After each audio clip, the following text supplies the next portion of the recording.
Good evening and welcome to the Tuesday, July 12th, 2022 regularly scheduled Board of Education meeting.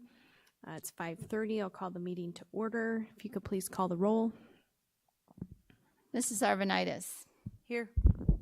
Mr. Collins. Mrs. Hostler. Mr. Kaczynski.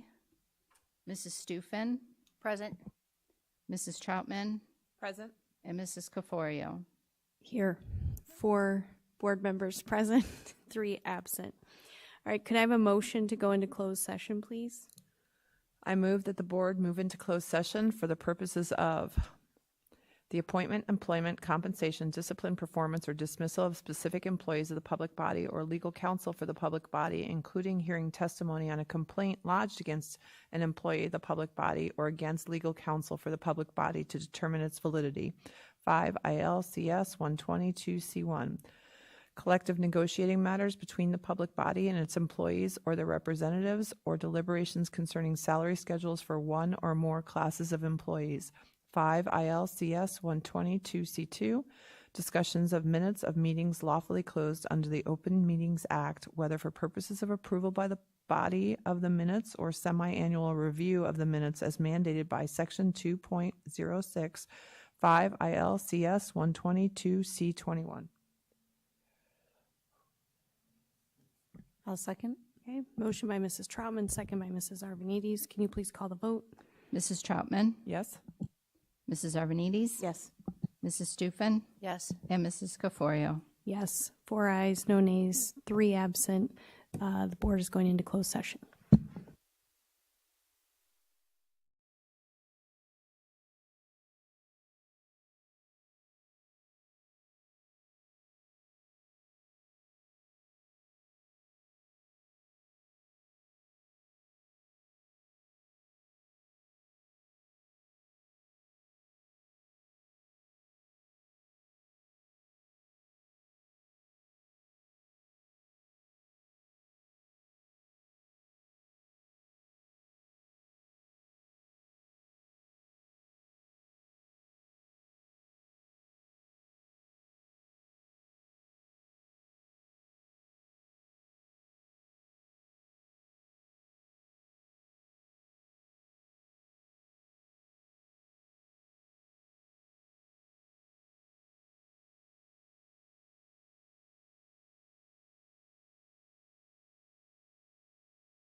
July 12th, 2022, regularly scheduled Board of Education meeting.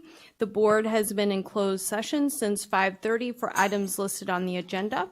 We have 5 board members present tonight and 2 absent.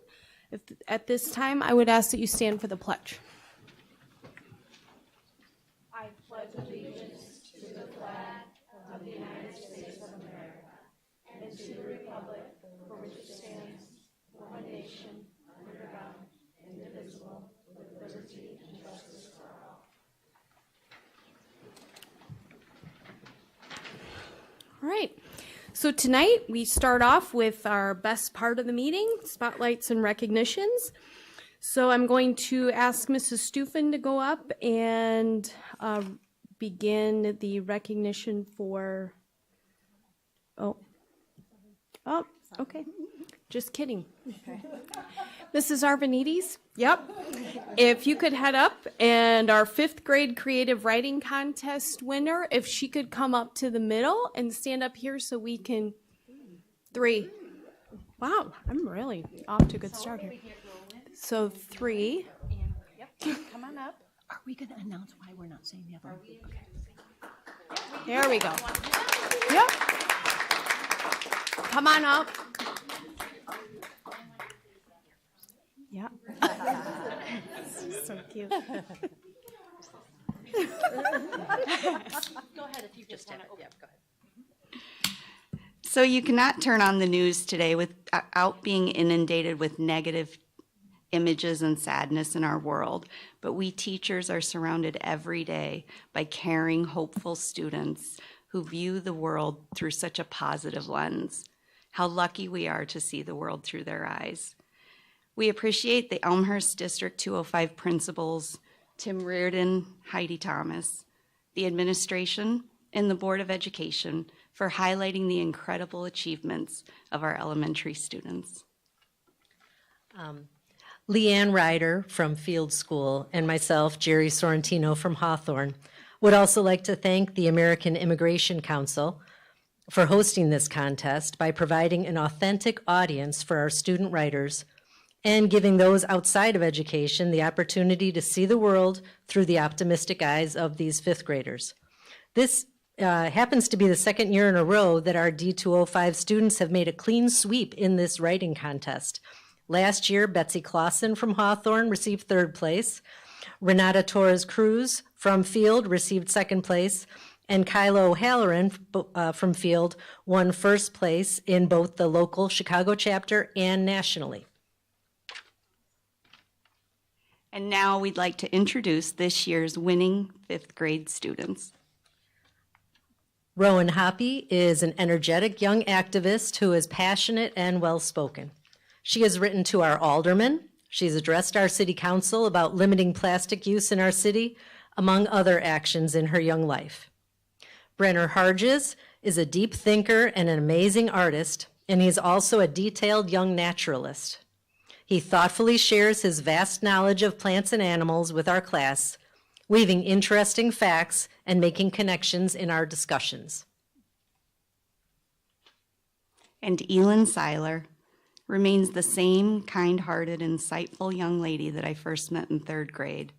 Her writing talent, on the other hand, has grown exponentially.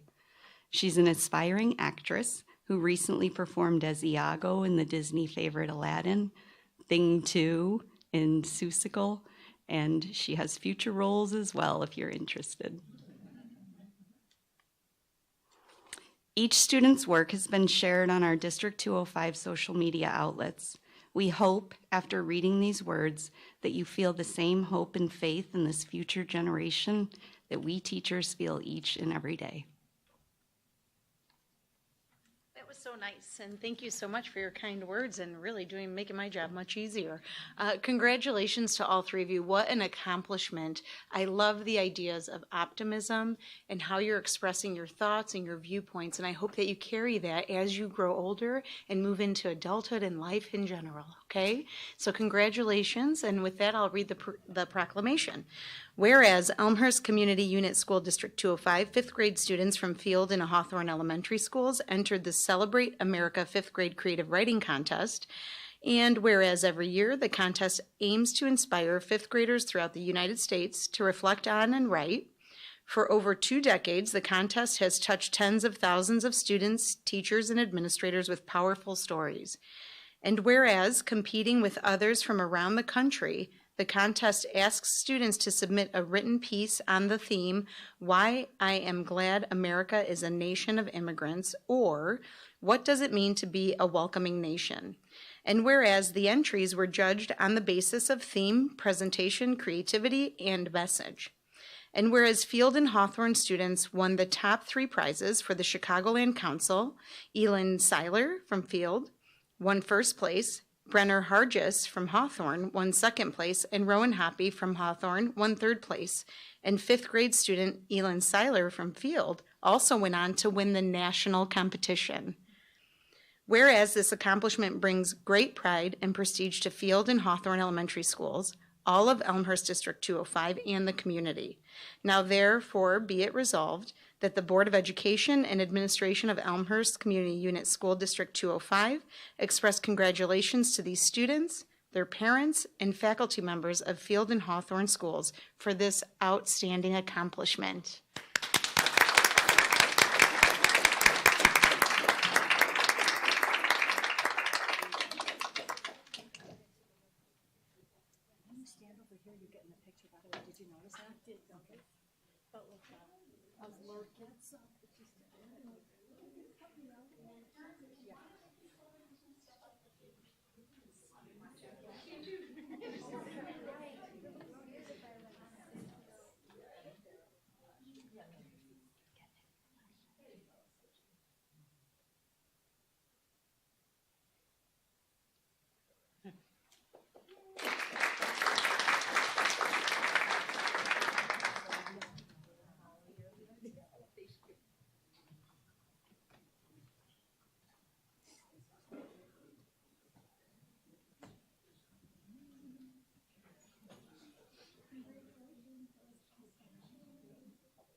Nice job, congratulations.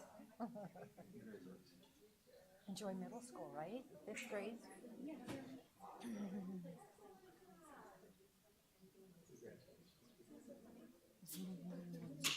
Nicely done, congratulations. Enjoy 6th grade.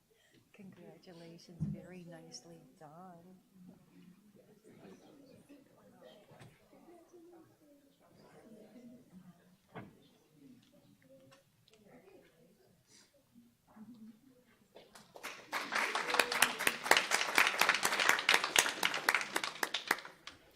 Okay, thank you so much. It was so great to see you and honor you.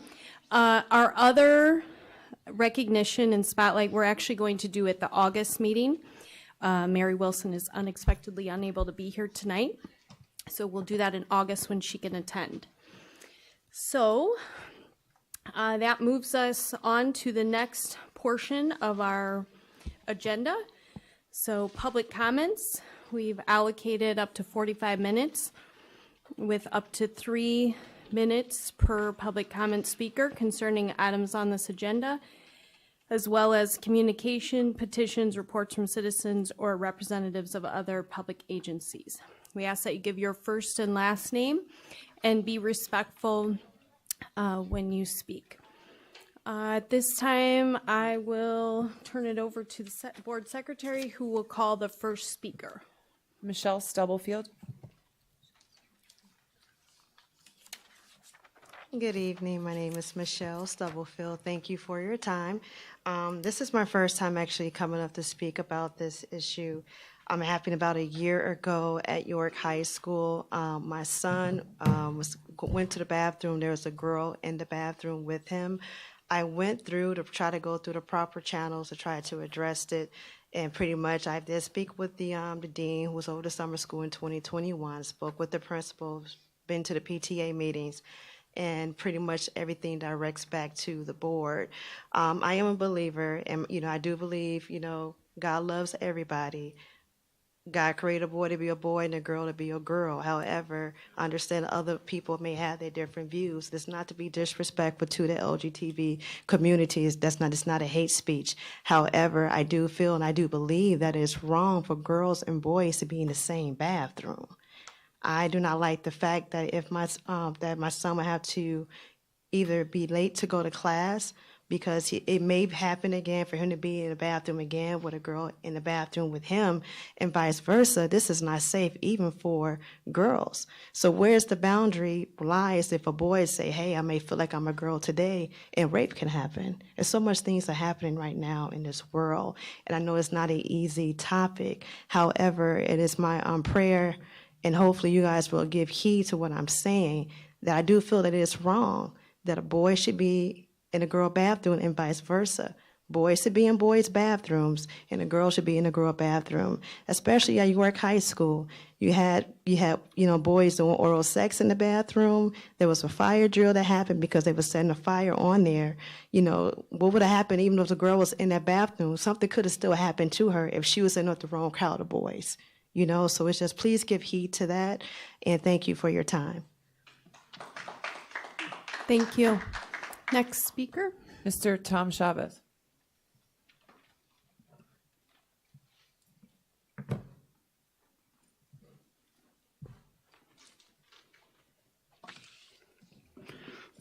Hi, good evening. I assume you've all heard about or listened to the recording of a York High School teacher's unhinged rant.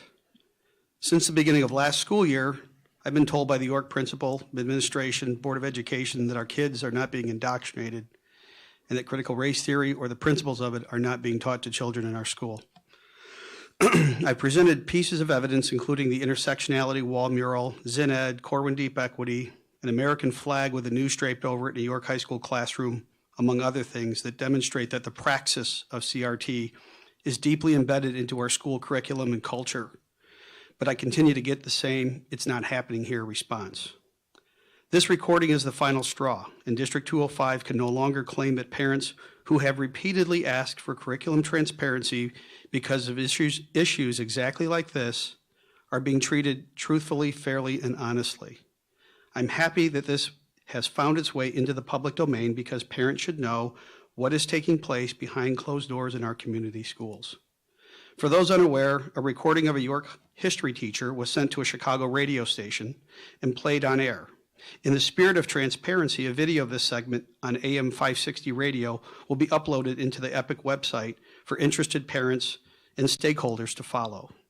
In the recording of her classroom rant, it was not a discussion. She disparages Thomas Jefferson and strongly implies to students that there's a problem with the founding of the United States of America. She uses a straw man argument that parents don't want their children to know the facts and that Thomas Jefferson owned slaves and that parents want her to keep those facts locked in a closet. This is utterly and totally false. No parent that I know has ever asked a teacher or school district to hide any facts about any part of our history. What we do not want is teachers creating false narratives to make an ideological or political statement, in this case, that the United States is an illegitimate, irredeemable racist regime because of our founders owned slaves. Any critical thinker can assess exactly what's going on here and draw conclusions that this is indoctrination, not teaching critical thought. It's dishonest and a blatant violation of Board of Education policy. The teacher is not uplifting students, she's shaming them and denigrating our country. If the same teacher is still teaching the same class with the same methods, that's a problem. 30 seconds. What assurances do parents have that she's not? My son was in the class and opted to drop it because he didn't feel safe and welcome or want to be subjected to this type of behavior. The district is constantly using words like inclusive, welcoming, diverse to describe the academic and cultural environment they claim to advocate for. 3 minutes. Needless, Thank you for your comments. Needless to say, this isn't it. The status quo remains fully intact. It's time for this to change. Thank you. Next speaker is Sean Bowen.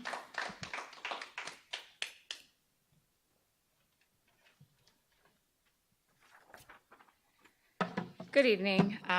I'm here to talk again about equity and disparity that exists within District 205.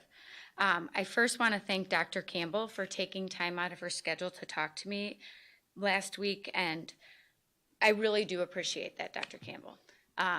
What I will say is she mentioned that she wanted to get things right, and quite honestly, I could not agree more. Getting it right would be to offer 3 sport opportunities for all students this upcoming school year. Access to appropriate sports can be a game changer for all students. Currently, York has 21 different sports for boys and girls. Special Olympic offerings is one. The district plans to add track next spring, and quite honestly, we're grateful that we're moving in that direction. However, myself and other parents have been advocating for 3 sports at York for years in anticipation for our children's arrival at York. Our children are running out of time. They only have 4 years of high school, right? I mean, to extend it another year, that's just one less opportunity. There has to be a sense of urgency to offer the current students access to year-round activities like their peers. Providing 3 sports will give these students the opportunity to feel a part of the community day one this upcoming school year. These are the same students that lived in isolation the past few years due to COVID. Most of these students did not have escape bicycle rides with their friends, and they basically were isolated outside of school. I can speak for my own son that he does not have much of a social life outside the walls of the school. We can discuss why that happens at a later time, but the fact is sports would allow an easy, low-pressure social engagement, and to me, that's just a no-brainer. Offering 3 sports would also help the district with their core beliefs. Do the right thing and put in the effort to have a fall, winter, and spring sport. We have the funds, the students to participate, and the coaches willing to coach. To me, there is no excuse to delay. We have 36 days prior to the beginning of the school year, and again, we are running out of time to get it right. Thank you. Thank you. Next speaker. Yeah. Deanne Mazzocchi.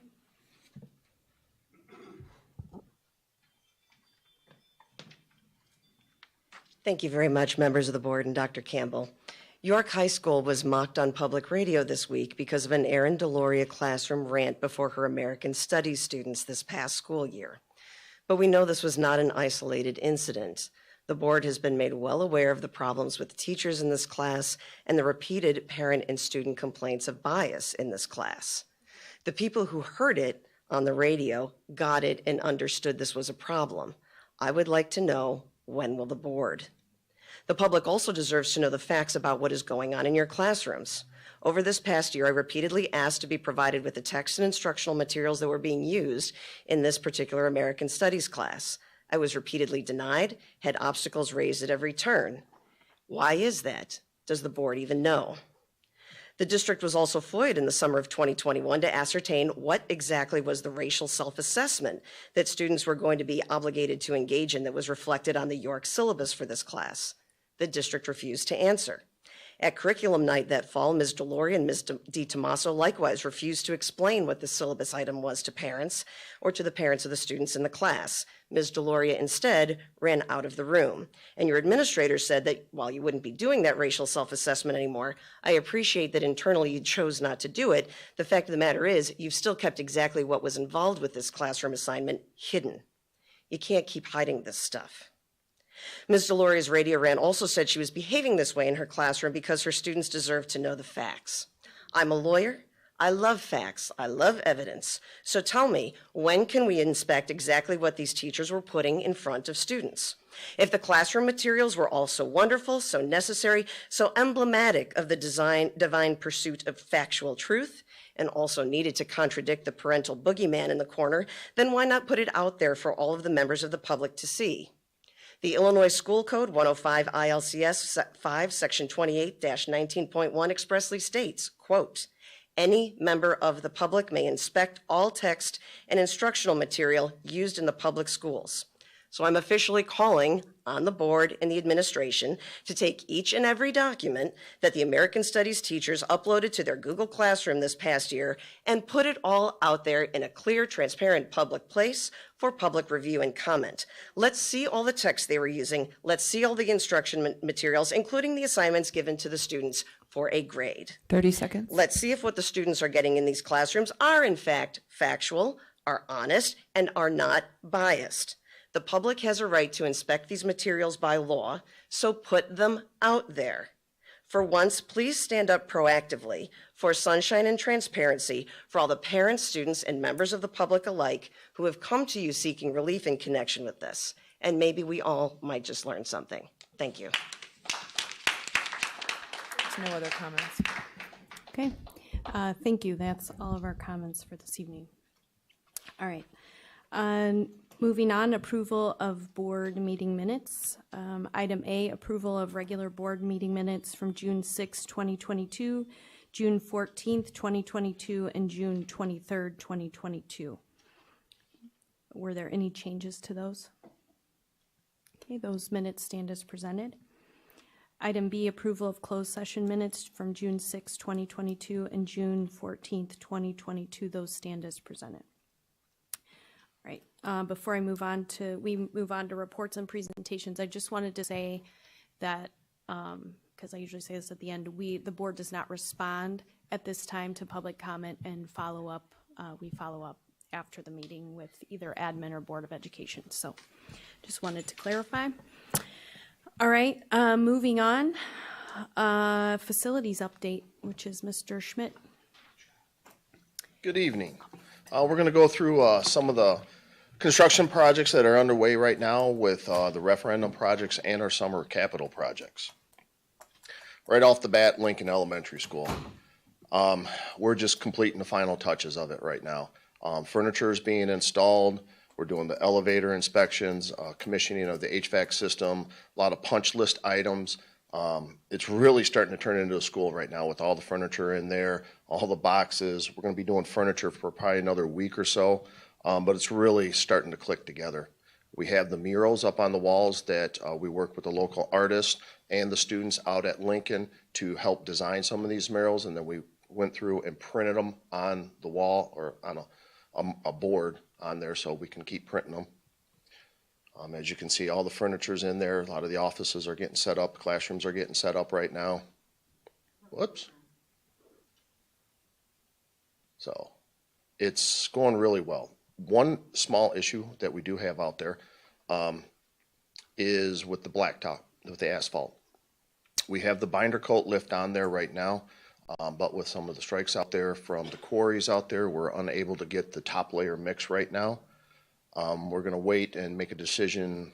There's not too many pavement jobs going on right now for, Tollway, the city, and things like that because of the shortage of the asphalt right now. We're going to make a decision August 2nd at our team meeting that we have with everybody. Worst case scenario, we already have some asphalt down there. It's not the final lift on there. It's just the binder course. We will stripe that, and we still will open up for school, and we might have to make a few modifications out there until we know for sure when we're going to get asphalt out there. Playground's going to be installed next week. Other than that, we're ready for the kids. Field. Field is actually coming along very well right now with the demolition. That demolition contractor, pretty much that building's down right now. They're already starting. We'll be pouring concrete for the foundations and the footing. Precast panels are coming in later this week, early next week. So it's going along nicely. And we have not found anything in the ground like we did at Lincoln, so that's a good thing. Storm trap's already in there right now, and that will provide all the stormwater detention for that property. We got the drone video. Can you click on that? Oh. This is on the demolition for the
Thanks, Rudy. As you can see in some of that video too, as they were doing the demolition, they were spraying water on it to minimize the dust for the neighbors around them. And prior to demolition starting, we did go in there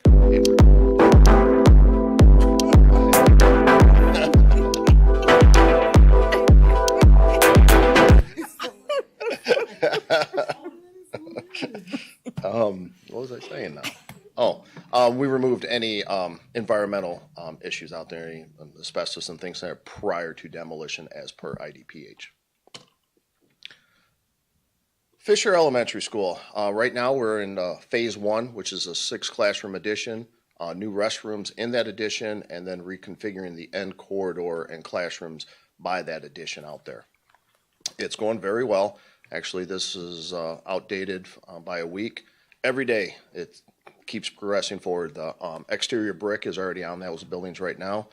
With the classrooms, they're putting the drywall up there, and we're raring to go for that one. With that, that should be ready to go by September 15th.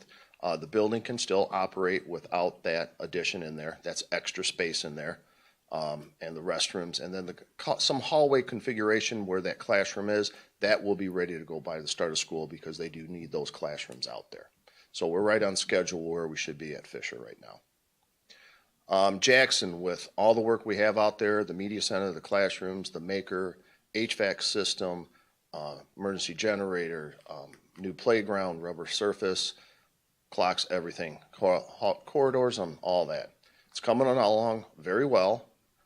We removed the stage. We got the classroom addition, media center there on the left. You can see they're starting to frame that out on the inside right now.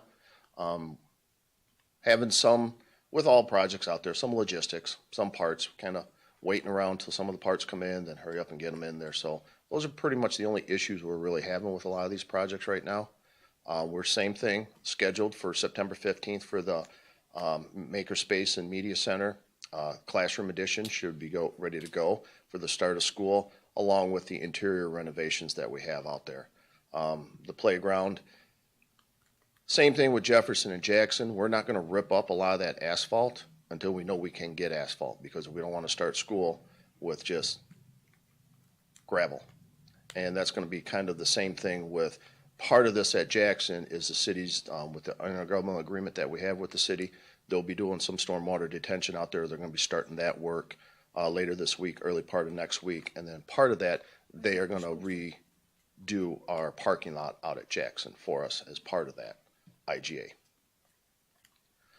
Jefferson, about the same things that we have going on over at Jackson, except for the 2 classroom addition. Not as much work. Jackson is a lot more work of the 3 elementary schools this year. Jefferson, actually, they have the windows already put on that media center addition. This picture was taken last week. It's come along very well. Actually, I think we're a little bit ahead over there at Jefferson. This is the site drainage issues where it was flooding in the back. We got that ready to go. And they actually had the site there on the right where that dirt is prepped for the new playground. Same thing with this, with just the addition and the makerspace, it'll be the 15th. Everything else we should have by August 8th. With the asphalt, same thing. I put to be determined. We're just not sure what we're going to do with it yet, so we're just kind of on a waiting pattern.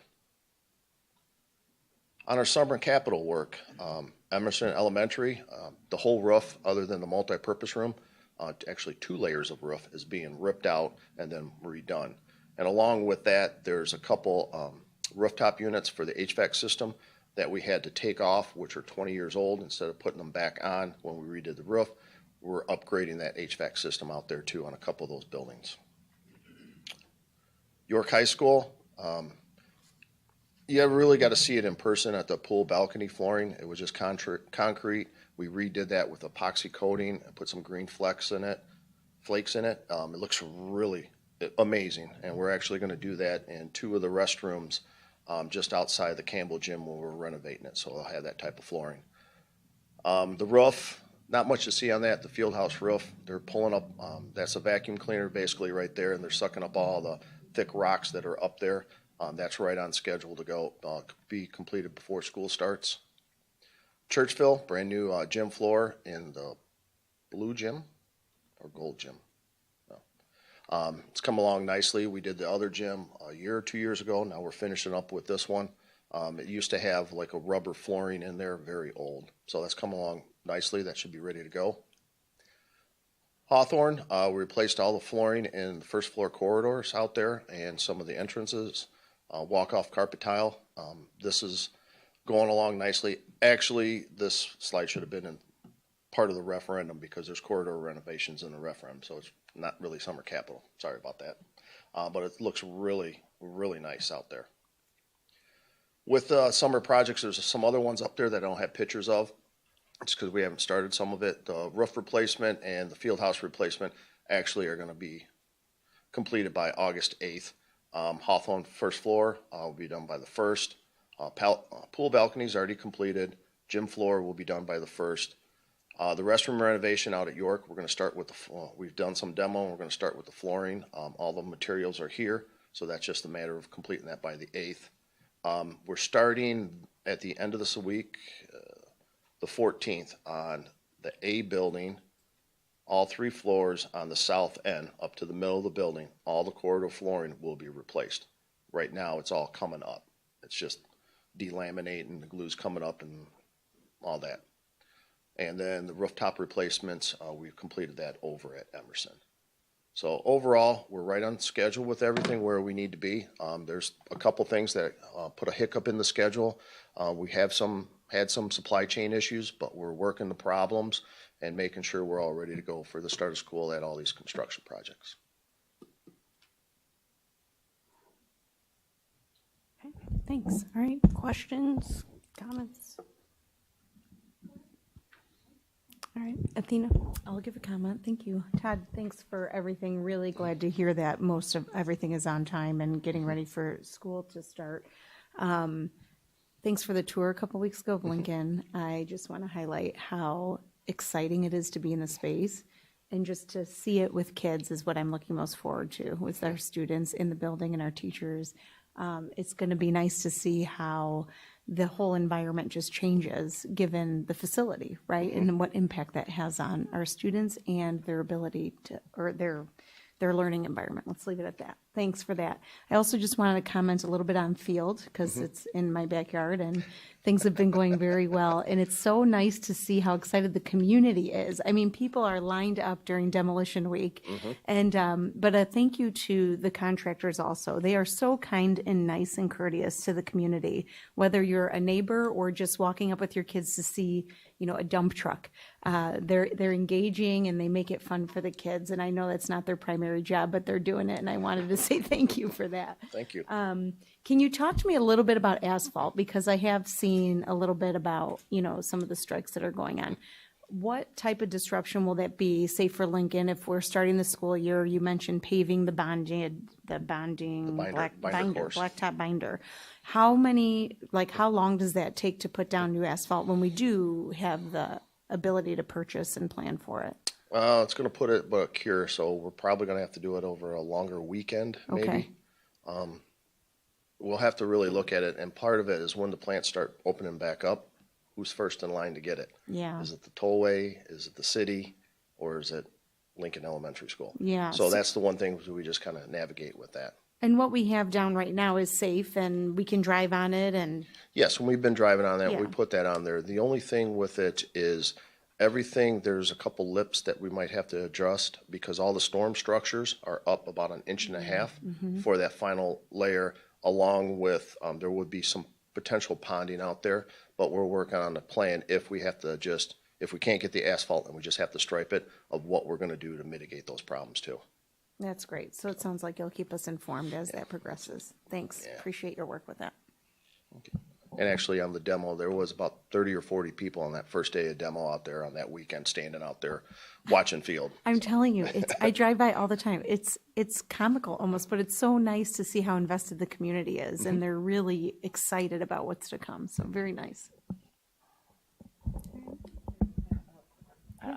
I have been literally asked this no less than 5 times in the last week. Is there going to be an opportunity for the public to see Lincoln before the start of the school year? And I keep saying absolutely, but what is the plan for that to happen? August 16th? Yes, August 16th is the ribbon cutting. It's at 3:30 at Lincoln. It's a Tuesday, August 16th, so we're And so excited the about public that. can come and Yes. walk through Lincoln and see all the amazing things. Awesome. Thank you. Karen? Yeah, you brought up a tangent at Jackson. And so I wondered, meaning, we have a lot of construction at Jackson, and there's a lot of different dates, and there's delay of asphalt. And the city is going to begin the stormwater project at Jackson. Help me understand how the projects are going to be coinciding, and they're not going to be done before school starts. For the additions. The additions were never scheduled with the classroom addition at Jackson will be ready for school because they need that for students. Yeah. The media center addition was never scheduled to be ready for school. It was just a bigger project out there to get it done. That's why we're targeting September 15th. If we get it done sooner, great. But right Right. now, we're on track for that date. Right. But you're bringing up the issue of can we communicate or give me and the public and the community at that school and surrounding area an idea of how all the projects are going to be happening with very few space for the kids to be outside, for them to do gym, because it's going to be either under construction or there's not much space outside of the building. With that, with the detention work that they're doing out there with the city in the grass area, they're just cutting it down about 2 foot and a little bit sloping, not as much as Madison. So we'll get that out there, and then we're going to put sod in there, and we're also going to put an irrigation system up there so it doesn't die out there. So that should be good to go, ready for the students. With the blacktop area where the playground is, the playground will be done. It's just that blacktop area around it. It might be, we might have to do some patching on it because we don't want to rip that up, like I said, until we know we can get asphalt in there. So it may be, there's some bad spots in there, so we might be able to temporarily patch those up there and make it safe for kids, but the playground will be ready because they don't have that much space out there. With any contractors out there, by the time we get to the school start, it's just going to be interior finishes that needs to be done. So we'll have those contractors park everywhere. We won't have the trailer out there, some of the dumpsters and all that stuff. That won't be out there, so that'll be available for the students to use out there. And we'll just be focusing probably on flooring, finishes, carpeting, final technology stuff in the media center in there. So they'll be concentrated inside. And then the same thing with the parking lot. The parking lot is in pretty bad shape out there. We don't want to rip it up until we know we can get asphalt, and we might just have to go back and patch it up for now until plants give us asphalt. Okay, so when is the stormwater project supposed to be done for that space? They'll have that done. It's they said they can dig it out. The contractor was saying in about 3 days, and then there's some concrete work that they have to do out there. So that one was always scheduled to be done prior to the start of school, with the landscaping done, with the fence, with the ramp down there, with the irrigation system, and the turf on it, or sod. And as we keep up, we'll let you know as we get farther in the schedules. We plan to have a full comprehensive, like when the principals come back on the 1st, with our team to really detail everything out and where we're at. And we'll know where we're at 3 weeks from now based on some of the issues that we're coming up to. But we look pretty good right now. I just wanted to thank you for, we get these updates, there's a lot going on. If you drive by the school in your neighborhood, you probably see something going on, but the coordination of all this work to be happening, to get done in time for, our teachers and our staff to get in the buildings in order to get ready for the kids, it is huge, and I want to make sure that you and your team are recognized for just it's an incredible amount of work, and our facilities, for the kids to come back and to see their facilities, whether it's upgraded or there's a new space, new building for some, there's an excitement, and so I just think it's important that you're recognized for doing a great job. There is I drive by the schools and I'm like, oh yeah, that's going on, this is going on, like, yeah. So it's a lot, and in a time where there's, supply chain issues and other issues, so. And thank you for that, but it's really, it's a team effort. I mean, we got a great construction manager in ICI with the crew that's out there with Mark and Jason and Brian, and then the crew that we have with White as we come together and problem solve issues every week out there. So it's a really good team that we have right here to get these projects moving along. I feel like there's probably only a small amount of buildings that aren't getting work done this summer, right? Yeah. Like Madison and Edison are the only ones. Madison and yeah. Edison. And Yeah. Bryan and Sandburg, but Okay, they get so their 4. massive one next year. So yeah. So 4. 4 buildings this summer are not getting work done. So that's a lot. Yes. So just thank you for that. Oh, all right. Thanks for the update. Thank you. Okay. All right, moving on in the agenda, we have Dr. Campbell, I believe, to give a strategic plan update. I have this clicker, and so Mr. Gomez has made me a little nervous that he wants me to speak as well as drive. So I'm going to give it my best, but please be on standby if I need you to switch out and you just progress, the slides as needed. But yes, as was stated, I am extremely excited to provide our Board of Education with our just an update. And this is just to kind of give an overview and to share what has taken place so far in the process and where we are and what is to come. Phase 1 of the strategic planning process has been completed, and which involved community engagement and various data collection. And the strategic planning providers compile that information for us and shares that information with our administration team. And we are now engaged in phase 2 of this process, which has begun, where the administration continues to work at reviewing the data that has been provided to us from our community members and our staff members that have engaged in the process. As we began this process and this conversation back in December of 2021, if anybody can remember, back in December of 2021, I wanted to start with, again, highlighting our why. And I don't want that to get lost in why are we actually engaging in this particular process. The initial thought is that it unites our community and various stakeholders just for a shared focus on students and the excitement about the future and our work in continuous improvement. You're going to hear that word several times throughout this update. It also creates some collective momentum, right, in the same direction around our focus, around our determination and the areas that we've agreed to kind of elevate.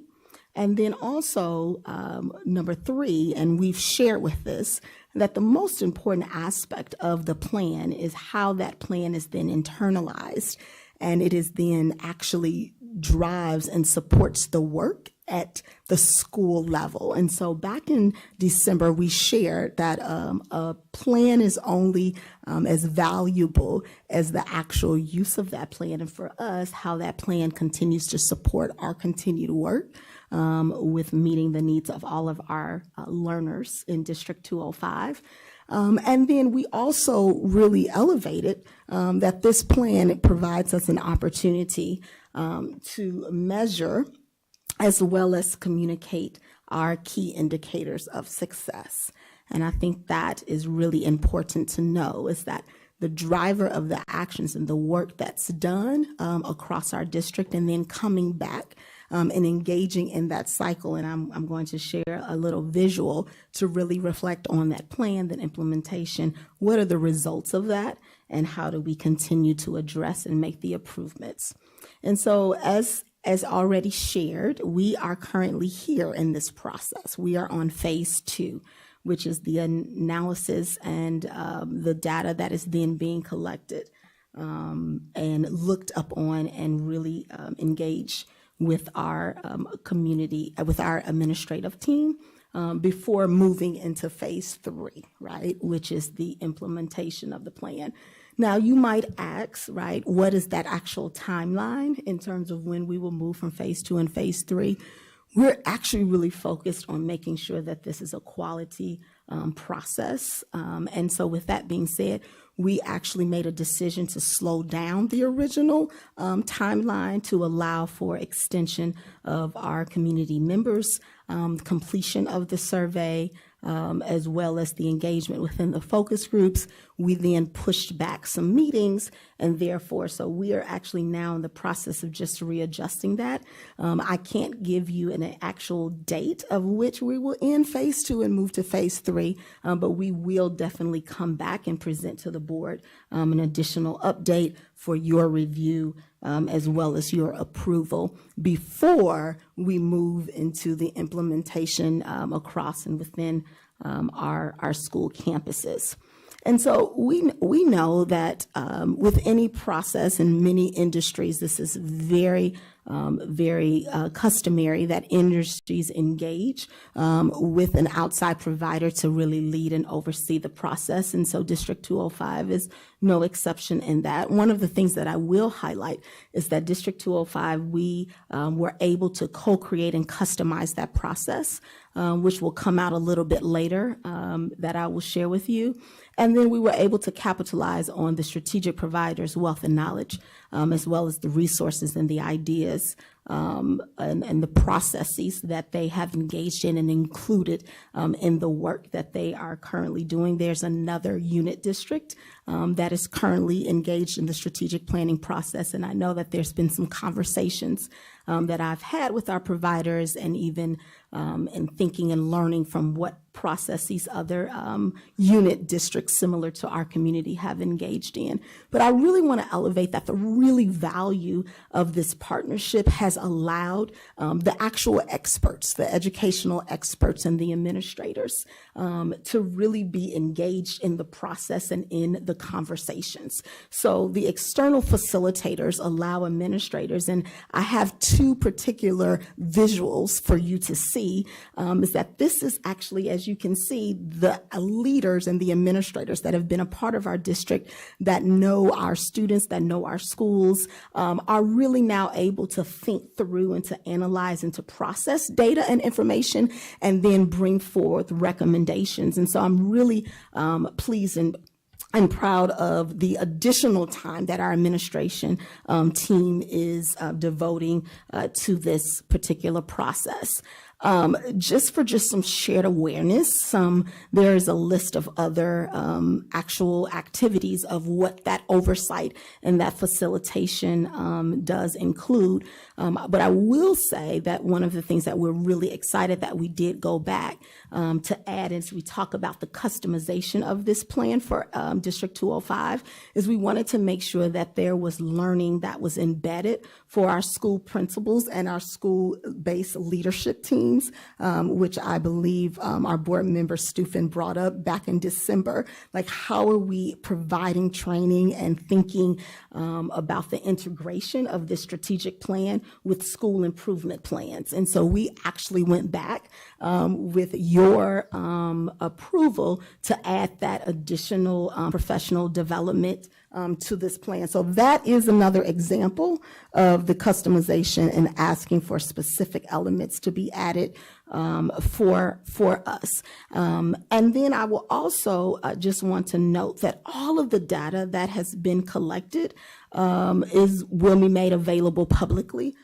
We have on our district website, we also have a strategic planning microsite where we post our dates and information as to who's meeting, why we are meeting, where we are in the process. So once again, I'm sharing and giving this overview, but all of that data that has been collected throughout this process will be made available for those that might be interested in reviewing and looking at it. Our engagements included not only the various individuals in our initial discussions, our superintendent, as well as each board member individually, as well as individual cabinet level administrators.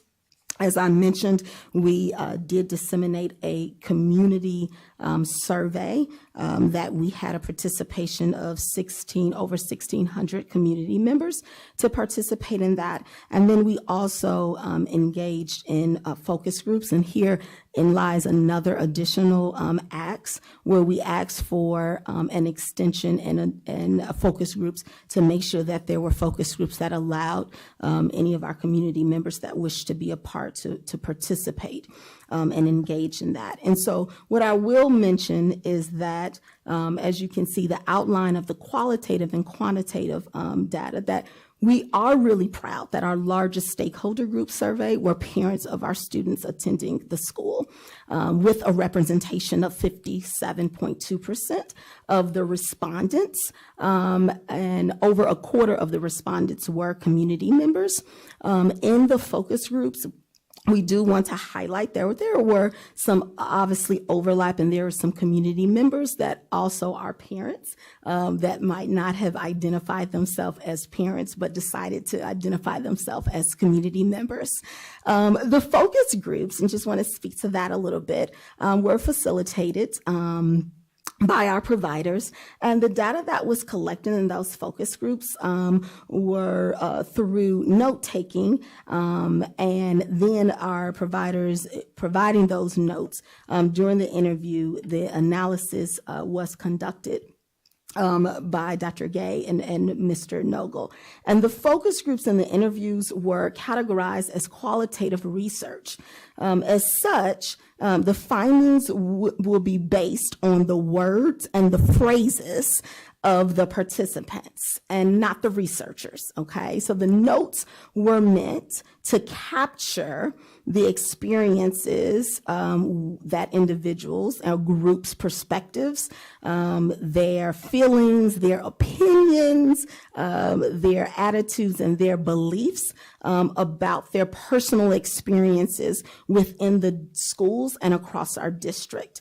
Thematic analysis was the primary method of data analysis for this process. So Braun and Clark are the researchers, which they actually define thematic analysis as looking at defining a theme as something that captures something important about the data in relation to the research questions and represents some level of pattern responses or meaning within the data.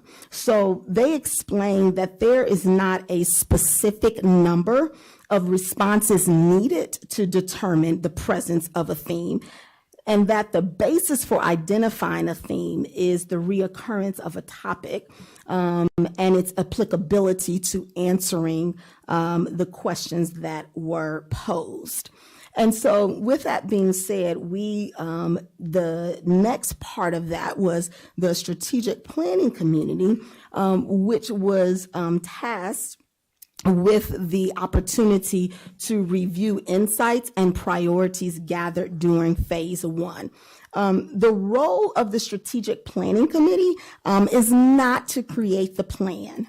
The committee, which met 3 times, and then as you can see with those dates, were asked and were tasked to look at the insights of the themes and the trends in the data that was collected during phase one and to make those recommendations. The administration then creates the plan, once again utilizing all of the data and the analysis that was provided throughout the process. This is just a sample of just kind of elevating some of the findings from the actual survey, which was completed, as I previously mentioned, by 1,600 or 1642 to be exact. And so here are some examples of what was identified as through the survey that many of our community members felt should be the priorities and areas of concentration and focus, which we can see overwhelmingly that there is a articulation of preparing our students to be ready for the next grade level and ultimately college and career. Right under that is the hiring and the retaining of quality teachers and administrators. And then we came in third with ensuring a well-rounded experience for students. And then fourth was the addressing, which came in tied with the addressing student social emotional needs, as well as providing a safe environment for students and employees. So once again, these were the elements when you asked that were elevated as first on the respondents that actually took the survey as what came up as some of the top priorities from the survey. And again, I want to just echo that will also be made available. And then, you can also, anyone that's interested in seeing what were some of the other responses as well and where that landed. So as I mentioned, we're going to continue to engage in what I call this data life cycle.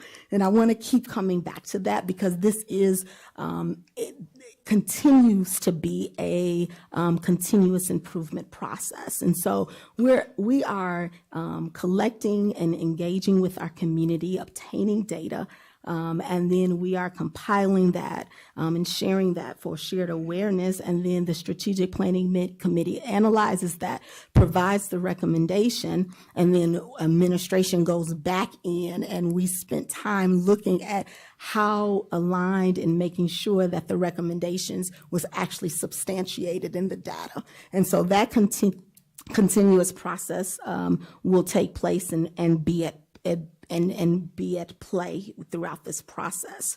So as we can see, like when someone asks, when based on the trends of the data, what are the questions that we're engaging in to ask ourselves, right? What are the questions that we're asking ourselves to make meaning of the data? And so here are the questions. There were 4 major theme questions. So given the rapid changes that we see in the world now, what academic skills will students need to continuously adapt and to continuously learn from? And so that was one of the questions that we were engaged in. What are the based on the rapid changes, the social emotional and or also known as characters, traits, and skills that students need in order to continuously adapt and to continuously engage in the learning process? What does it mean to be a global citizen? How can we help our students understand their community, their country, and their world? This is the worst thing to do, is read verbatim off of a slide. But I want to just give, and I apologize and understand that I want to just give voice over to these things. And then lastly, all of our constituents were asked, what are the hopes, the aspirations, and the dreams that your community has for children? So in other words, what are the big ideas that you think are important for the team to consider planning? And so here I've outlined from these themes and from these questions, based on our data, what were the prevailing themes that came up. And so we can see here that one of the top ranking from our trends data was that for academic standpoint, effective communication, writing, speaking, listening, and collaborating. And I know that I have my executive director of elementary education. We've talked a lot about this, and we've even saw this in our presentation of why we started to look and delve deeply in our curricular resources, is the importance and the value of the integration between reading and writing. A student that possesses strong written and speaking and listening skills, it is often correlated to them having very strong reading skills as well. When you think about the critical and analytic thinking, that's where our STEM work lies. That's the work that's done in science and in our technology and math classes. And then also our community, where we see a big drop off, but there is this mentioning about executive functioning and time management. How does a student, thinking about the academic needs of a student, to really orientate and manage all of the many pieces for them to then be most successful? Here we see what came out of the data around the social, emotional, and character skills. We talked a lot about in our previous presentation with sharing our assessment and how we began to measure, which came up, measure some of these skills that oftentimes can be considered as soft skills. And so we shared with you in a previous presentation that growth mindset was an area of focus and what types of questions are asked for our students to want to persevere when they are faced with challenges. And so once again, I want you to see and be able to identify how our data is then related to these key skills, and then thinking about how we can then make and continue to support them in their development in partnership with our families and our parents, which is so critical. And so then we can see, and I go through the list of the additional skills that came up in our data in terms of empathy, resilience, which goes back to that correlation with perseverance, and then self-awareness, this idea of defining and identifying the emotions. And so here again, I'm going through each slide. This is the reflection of the data for the question around what does it mean to be a global citizen. And so here we see that overwhelmingly, there was a thought in the data that showed up that there is this value of understanding the diverse perspectives of our community and the exposure to variety of points of view. That is so really important that we continue to hear echoed throughout our community, which we think is very important. And then the deep knowledge of the history and the peoples of multiple diverse global locations, being a productive contributor, member of their community, and then celebrating differences as strengths. But you can see that there's some variance there, but the ones that are clearly outlined as the 4 top skills that again showed up as trends, qualitative trends within our data. And then last, it's the what based on the data really identified the hopes and the aspirations and the dreams. And here you can see that there's this thought that, we as a community want our students to be able to find and explore their purpose. We want the students to have a sense of acceptance of self and belonging and thriving in a community. And then there was a tie between this idea of based on the data of being happy and then also preparing all of our students to be successful. And I think that identification is just all students, even our students that have, special needs and have some various different abilities, that is being addressed. And then the 4th item that really elevated as the top is that our students are self-sufficient. And so I wanted to share just aspects of that data that was collected. But really what I want to just, I think this is really important for the board team to know, is that you might add, so like we know there are other school districts that engage in strategic planning process. What is different about that for District 205? And one of the common here are 3 kind of themes that the administration kept coming back to as we reviewed the data, as we continue to make analysis, and as we're continuing to do that work to present it to you, is the fact to underscore that we are a unit district. Therefore, think about this. We have the unique opportunity to provide and to support our students along their educational journey from EC through 12, and then some of our students that take advantage of our transitional program. And so therein lies one aspect that really makes us unique, is that District 205, it's about the totality of the journey. Wherever you enter the journey or wherever you are at in the journey, whether you're one of our mini Dukes to our Dukes or our transition, we're really mindful and cognizant about our support of our students and our families along the journey. So that was one of the things that we wanted to elevate. You can hear oftentimes, sometimes about the language about, a particular portrait. We felt that of a graduate could sometimes be static, but we wanted to really elevate and focus that there's this continuation and there's this constant evolving of our students as they engage at various steps along the way.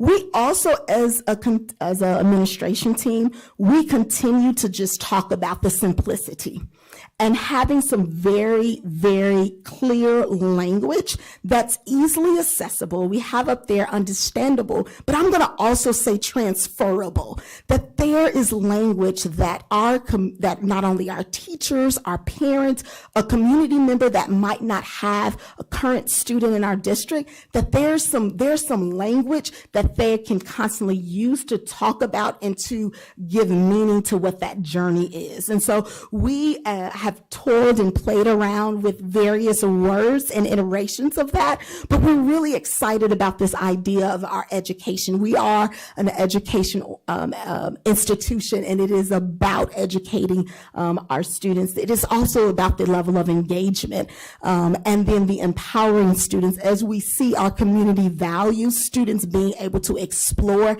and find their purpose. So in that, thinking about how do we create opportunities for that exploration to take place.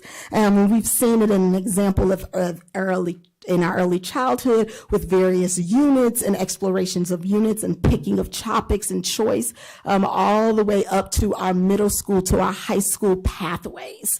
And so those are examples about how we're thinking about the continuous journey. And then we can't say it enough, it's about the utilization of the data to highlight those skills and competencies and cultivate at each level of the journey. So remaining a very student-centered, and that the results are centered on the student in a very authentic way about their experience here across our district. So herein lies kind of the framework, if you will, for how our administration has continued to engage in that. And so this is a draft of that. So we see here that there was an overwhelming sense that we want our students vision, aspirational vision for our district is to be our students to be ready for college, career, and life. That's our aspirational vision.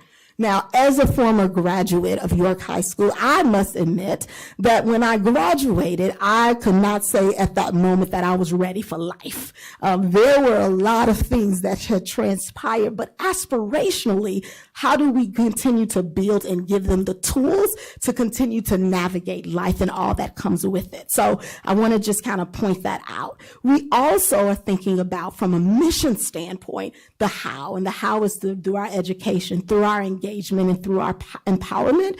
And those elements with underneath, though, are all reflected directly from the data that was received qualitatively and quantitatively. And so this again goes back to the simplicity, how can it be transported, common language, grounding ourselves, thinking about how and why, how we attend to the work moving forward within our district. But then this is not enough, right? You have to still know what are the actual strategies, what are the actual objectives. And so here in lies the beginning portion of our thinking about our strategic priorities and strategies. And what I'm really excited about is we think about, what is our what? How do we define ourselves? And how do we say how we're attending to the work? But then the greater question is, okay, but what's the how of it? And we think about our strategic priorities and strategies as that.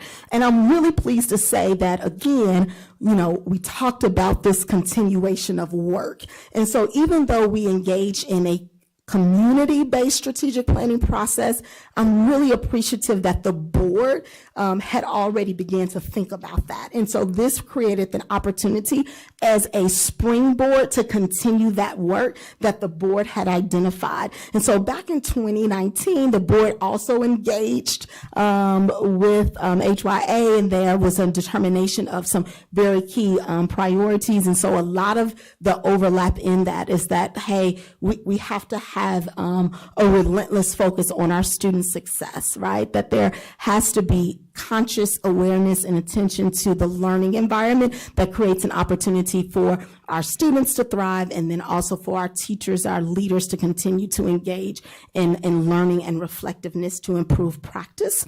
And then we know we can't do that without the vehicle of making sure that there's financial and operational effectiveness. And all of that kind of ties in with the bow around the community engagement. So the conversations, the ways in which we are sharing and continue to increase the ways in which we share updates, and engage in one-way as well as two-way communication, which I'm sure in the absence of Tanya Daniels, we are really excited about moving to a platform that is going to allow us to do that even more effectively. So our next step, so we're now continuing to engage with the objectives, to finalize the objectives for the strategic priorities. We honestly, as we went back and we shared on a previous slide, that the whole purpose is also to create an opportunity for there to be a basis of measurement, and to continue to appropriately share and communicate how we are progressing and how we're meeting various benchmarks. So there's some work that we're going to engage in also around the alignment of those strategies with actual key performance indicators. And then also we will definitely, as I mentioned before, we get to an implementation phase, come back and present our board with that work. And so we last, and I hope you noticed a theme here with the educate and the educate, empower, and engage. But here, I think that it's really, really also empowering for us to know that we're going to create district-level implementation plans that are aligned to the school improvement plans across that, and specifically engage with our school leaders. And then we'll have a consistent way of creating opportunities for us to look at and monitor those key performance indicators over time, and still have some oversight and some support during that first year of implementation, but we are not quite there yet.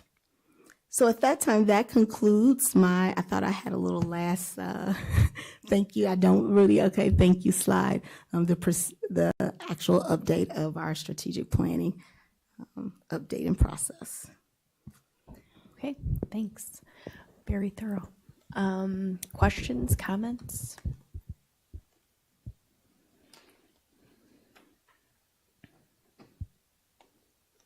Karen? Thank you, Keisha, for putting together this presentation to capture all the work, as well as the intention to where we are now and to where you want to take it next. I think that's really important. I thought you captured it all, well, and it's implementable, it's tangible, it's clear, and I think that it's easy to communicate.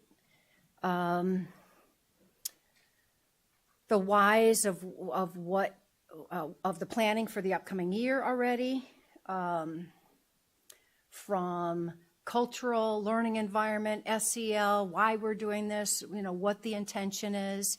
This kind of gives that background or that framework to me, that you can launch those conversations. Why are we talking about X? This is why we're talking about X, because this is important. What the priorities are is to have a great learning environment, where all voices are heard, and we're going to facilitate those discussions. That's our job.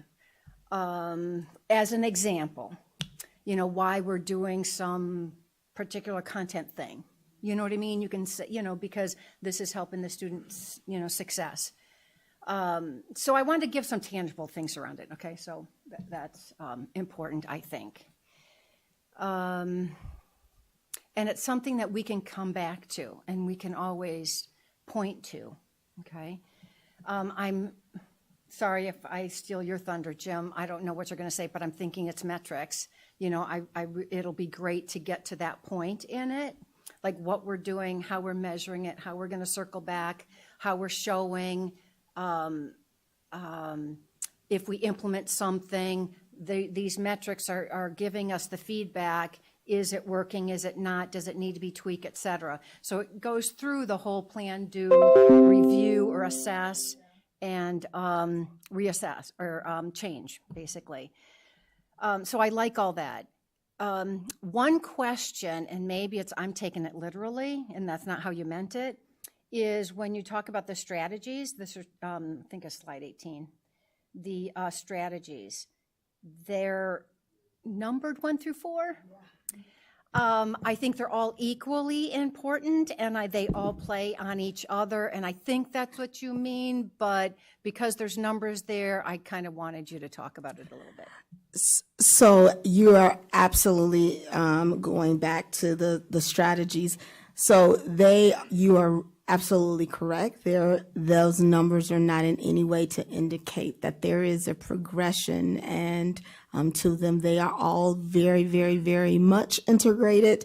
And we are excited about that work of the integration in the ways that, and we talk a lot about that at Cabinet, and I'm sure you all will hear that even more play out in future presentations as to the integration of that. You know what, to be honest, I thought that I was being fancy and I would hit the clicker and one would fly in and then hit the clicker and two would fly in, to be fully honest. And then it just all showed up at once. And so I had to just go along with it. But really part of that was to help the fly in, to give the presentation a little bit more spice. Thank you. But thank you. Yeah.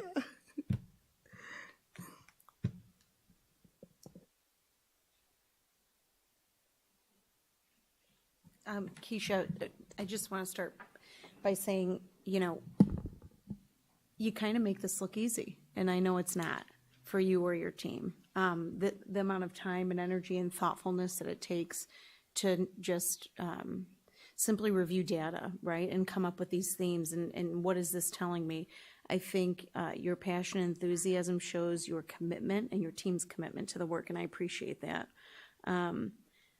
The original part of, the first phase of the strategic plan, I think, did what we wanted it to do. It uncovered what's important to our community, and now you're moving into this creating and maintaining this educational environment that meets the expectations of the community. And that's what I'm seeing here through your presentation. I think one of the most, compelling pieces of this is that, you mentioned this theme of this journey for students. And what occurred to me while you were talking is, if I'm a student or a parent, as I move through this journey or this experience in D205, kids are going to grow, they're going to experience changes, right? And ultimately, the goal of the district is to provide each student with what they need to be successful in their academic, social, and ultimately their personal life. And I'm just so proud to see that was captured in this work, that it's so student-centered and focused, that we'll be working on creating habits of mind and defining what that student experience is, and to what Karen was saying, the why, right? Why are we putting energy and resources into different aspects? When you look at the part of the strategic operational side and the finance side, right, it kind of brings this cohesiveness to everything that we're doing. So really, thank you for your work and the enthusiasm and the passion and the commitment to the school. And I do feel like this is a representation of an outcome of what the community expressed as their priorities and values for our kids in our school. So thank you.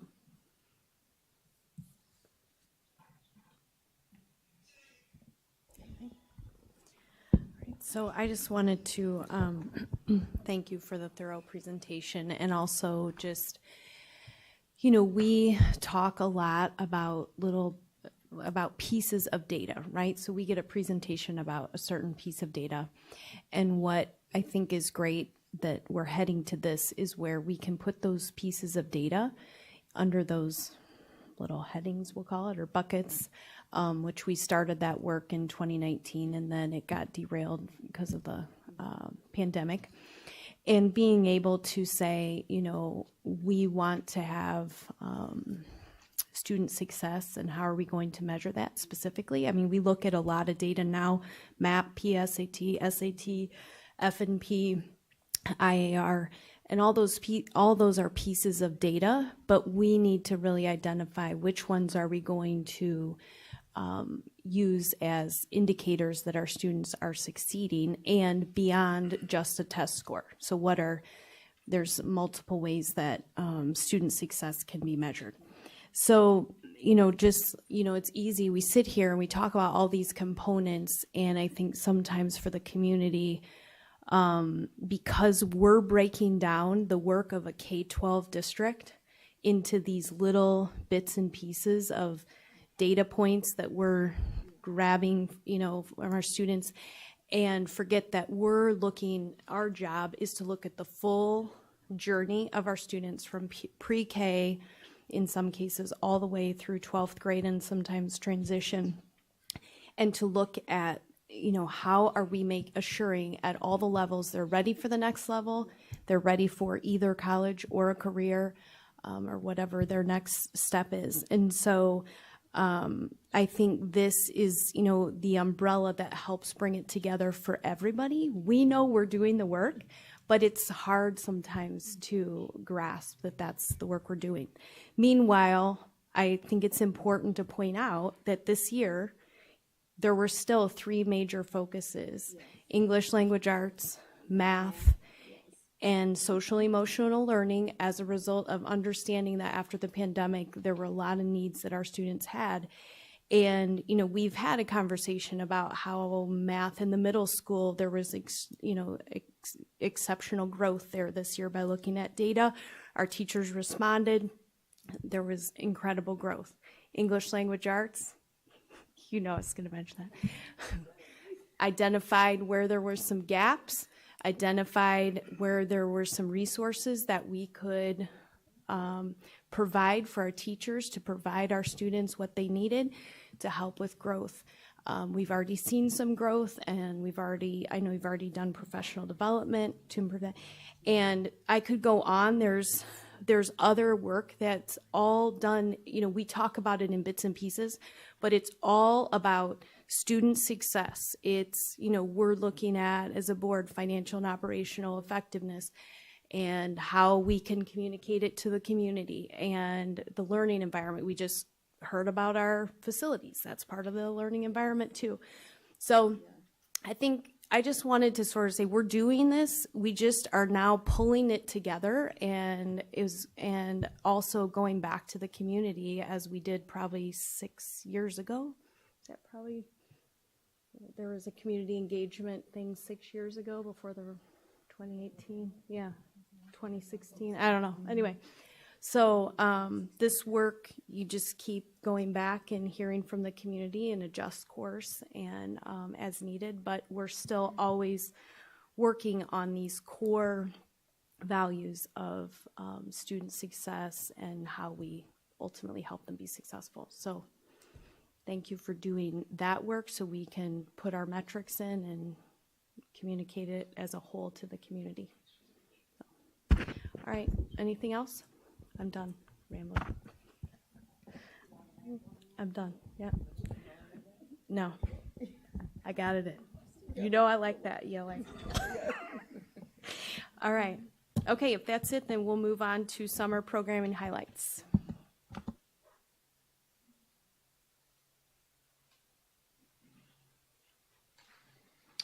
Good evening, everyone. So I have not been as involved with summer programming this year as I have been in the past. When I was involved more heavily was in the height of COVID-19. So if you think back to this time, 2 years ago, we couldn't even have summer school. We had to pivot completely to a virtual setting out of fears from students and family members, staff, the unknowns in the world at the time. We had a full virtual session that was provided from a third-party provider. That was only 2 years ago.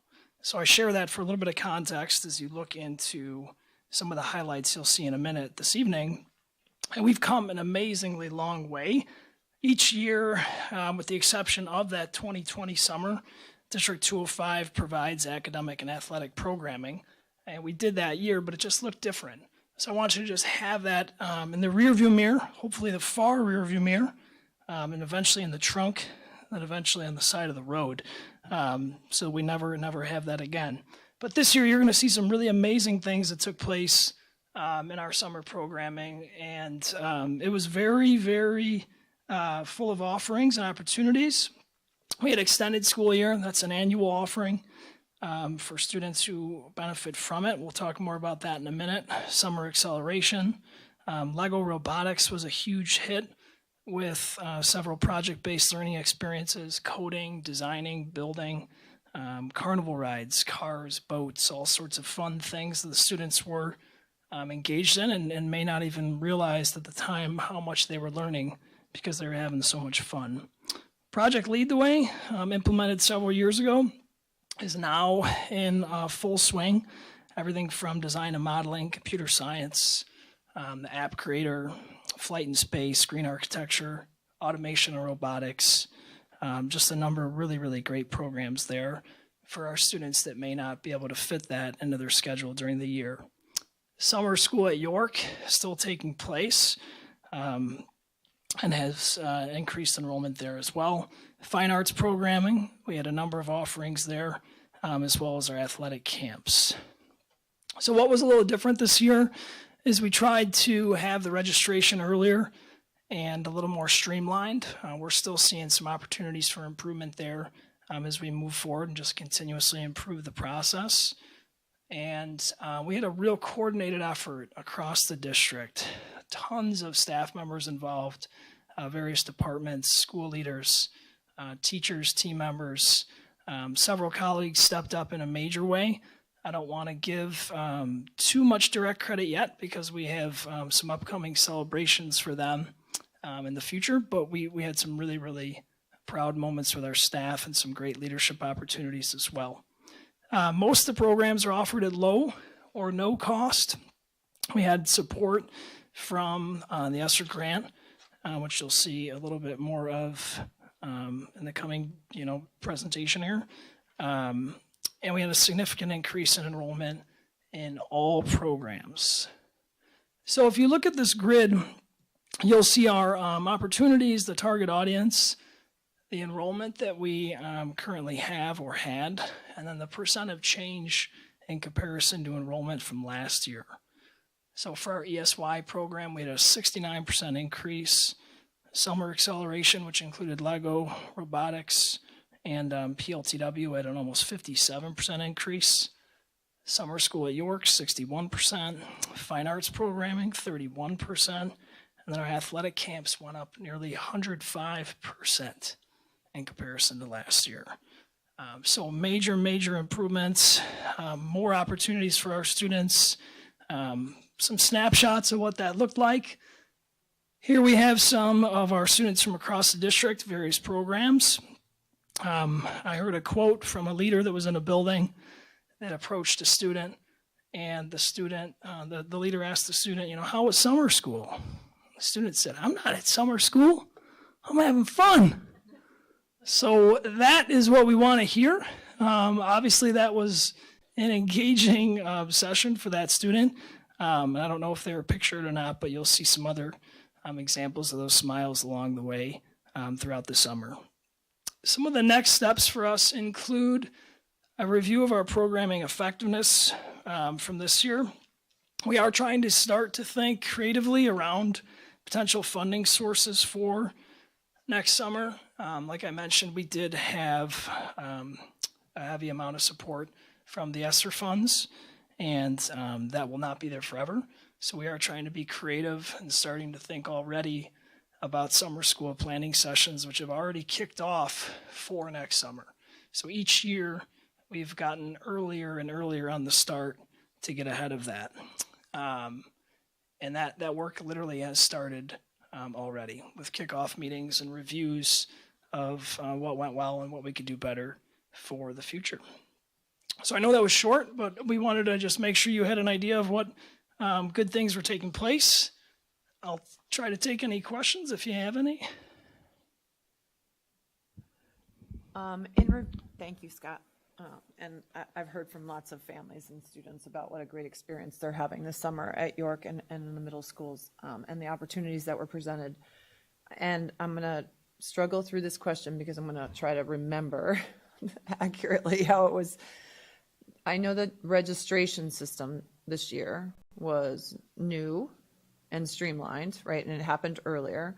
And I feel like when it was happening, I heard parents talk about how they got to select 2 classes, and then a lot of them were told they didn't get it, and then it was like, then they came back and they ended up getting the classes that they originally requested. So there was some confusion in how kids were put into the classrooms.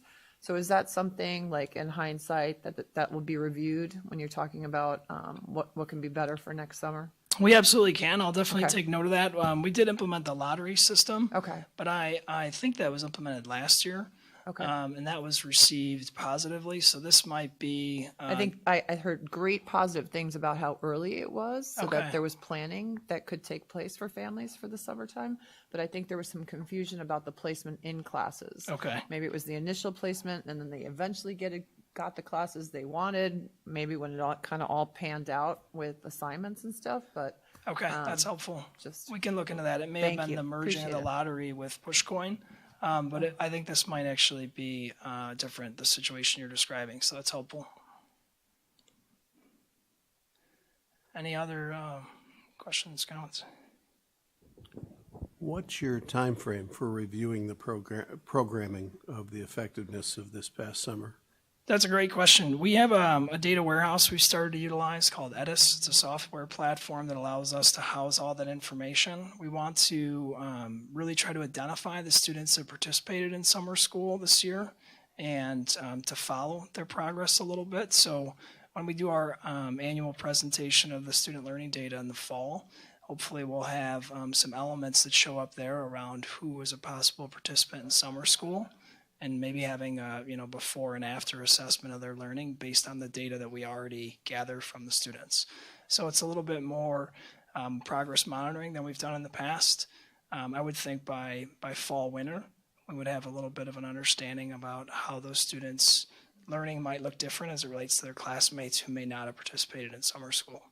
Okay, so sometime this fall or winter, we'll hear back from you regarding this. I think that's my understanding of the ESSER funding is that it was the primary purpose of it is to be used to fill in learning gaps created by the COVID crisis. What methods are we using to identify those gaps and to figure out if we filled them? And at that same presentation, do you think you can give us some insight into how much further we have to go to fill those learning gaps with our own students? Yeah, that's great. Our finance and operations team is doing a really wonderful job planning their budgeting presentation that's coming up in August. And one of the items that will be showing up is a little bit more of an example of how we're investing in our students academically, to show where not only the ESSER funds are showing up, but just also our annual budgeting. But I think to answer your question around how are we measuring those learning gaps, we've established that regular data cycle this year that I think is really solid, that we can definitely commit to continuing to deliver on as it relates to those KPI presentations that we did this year, October 12th, 26th, and I think November 15th. So I think in those presentations, we can try to earmark and make a note to make sure that some of the summer school learning growth shows up, and then we commit to sharing that back. Thank you. That'd be great. I look forward to hearing. Sure.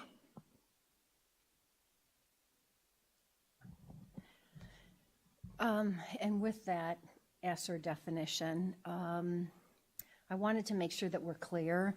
When we talk on slide 3 that most programs offered at low or no cost, that was academically. I mean, maybe least cost for athletics, but the athletics was not part of ESSER. I just want to make us really clear here.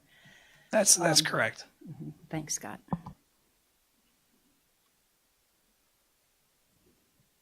Scott, I thought of one more, sorry. That's all right. Yeah.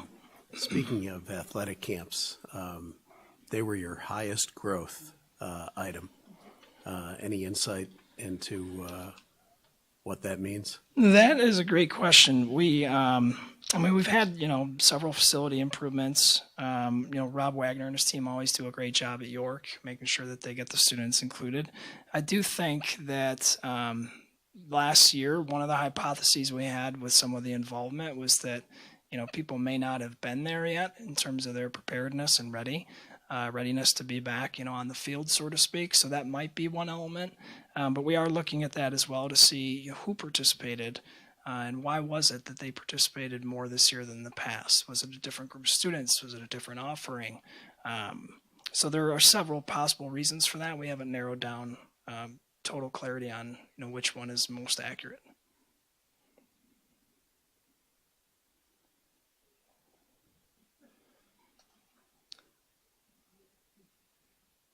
All right.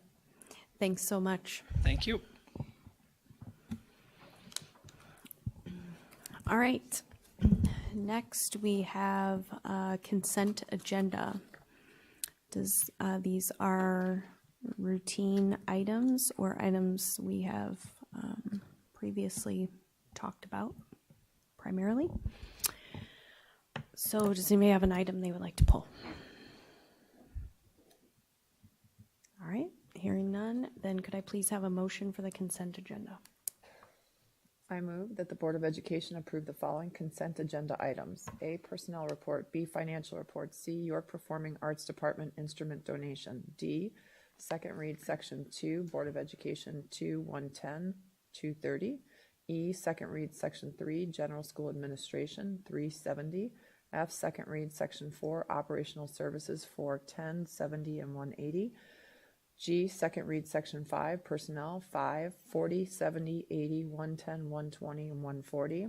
H, second read section 6, instruction 670, 80, 110, 140, 290, 330. I, second read section 7, students 715, 60, 270, 285. And J, transitional services agreement for Lori Sweeney. I'll second. Okay, motion by Mrs. Troutman, second by Mrs. Arvanites. Please call the vote. Mrs. Troutman? Yes. Mrs. Arvanites? Yes. Mrs. Stufen? Yes. Mr. Collins? Yes. And Mrs. Caforio? Yes, 5 ayes, no nays, 2 absent, motion passes. All right, next is the agenda action items. So item A is approve the flexible learning plan. We did have a hearing for this at our last meeting in June, but maybe Dr. Grenz, if you could just give a quick high-level overview, and then I'll ask for a motion. I think that means be quick. We presented this plan at the June meeting, as you mentioned. We have not received any significant feedback. We have received one email regarding some suggestions and thoughts that we have addressed. And we continue to engage the different stakeholders involved in this plan. And we are still working on making sure it's useful and in hopes that we don't use it, to be totally, frank. But I think it's really solid. I think it's going to be supported to the fullest, and it's already there on the website. It's completely transparent, available for people to look at and share any feedback, questions they may have as we near the winter. All right, could I have a motion, please? I move that the District 205 Board of Education approve the flexible learning plan for a period of 3 school years to expire at the end of the 2024-25 school year. I'll second. Okay, motion by Mrs. Arvanites, second by Mrs. Troutman. Any questions or comments? I'll just ask this, how, and I'm pretty sure you said this, but I know it's on the website, but how are we going to kind of communicate to families, I guess, as the school year starts, or maybe not till later? Yeah. The communication of if we were to use the day, is that the question? Yeah. Well, I guess to let them know that we have this in place. Great question. Where they yes. can go to the website to get the information and, just One I of guess that's in the follow-up items from the June meeting was to make sure that we arrange for some training for the teachers, possibly at like a late start scheduled time that already exists in our schedules for the teachers to go through a little bit of prep with this. And we imagine that there will be some consistent communication that goes out, possibly even at like a curriculum night in the fall, that would be delivered probably from a school leader or maybe even a district representative co-presenting to make sure that there's a clear, consistent message that goes out with it. In terms of actually using it, it would be accompanied with any sort of messaging that would relate to the inclement weather. I just think, for parents, especially with younger students, to be able to kind of have in the back of their mind how they need to prepare I'm hoping we don't have to ever use it, but, we're trying to be wise by having it in case we do. Yeah, we definitely want it to be as family-friendly as possible. Again, hoping we don't use it, but we will make sure that we have a clear communication that goes out. In addition to that communication that's going to go out and some standard communication embedded in, curriculum nights, we are also anticipating, based on the board's action and decision, providing and ensuring this is embedded in our standard student handbook. And so due to the timing of it and ensuring that it got to print, we needed to make sure that there was an agreement and that the board passed that, but that is also going to be another tool and vehicle to widely communicate this to all of our parents. Thank you for bringing that up. So Scott, I know that I missed the last meeting, but we had talked briefly about communication. So there's the overall communication plan. You have the link that it's under our website, resources, flexible learning plan. But in the event, hopefully it doesn't happen, that we have to use this flexible learning plan, that if I recall correctly, the parents will be able to just go to that either grade level or class link and get what they need to quickly set up all their kids before they have to go off and do their job, which I thought was a fantastic thing, as thinking from a parent who has a demanding job. I thought that was excellent. So I wanted to make sure that as we talk about communications, that there's kind of levels of communication, but if we have to implement that flexible learning, that it will be that straightforward for parents. Absolutely. And I think that that's fabulous. So thank you for putting all that in place. I think it will only be complemented more by the Parent Square edition that we will have. So I think we will see increased consistency across the district with the communication platform that school leaders, will be communicating out with. So parents will be able to expect consistent newsletter formattings, messaging. So I think there's going to be a focus on that consistency moving forward already just by that platform use. And I think this will fit in nicely with that. All right. Anything else? All right. Thanks. Okay, please call the vote. Mrs. Arvanitis? Yes. Mrs. Troutman? Yes. Mr. Collins? Yes. Mrs. Stufen? Yes. And Mrs. Caforio? Yes. 5 ayes, no nays, 2 absent. Motion passes.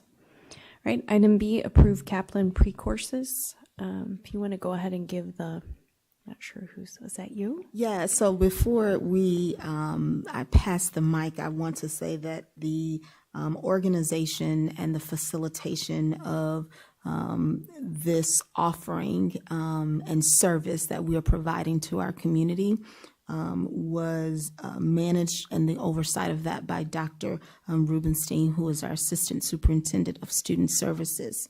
In his absence, we thought it was so befitting to have a trial by fire for her first official board meeting, to have Ms. Leischel, who serves as our Executive Director over Secondary Education, to speak and provide the overview of the actual Kaplan program that we are proposing tonight. So this comes with a warm welcome to Ms. Carrie Leischel, to the team.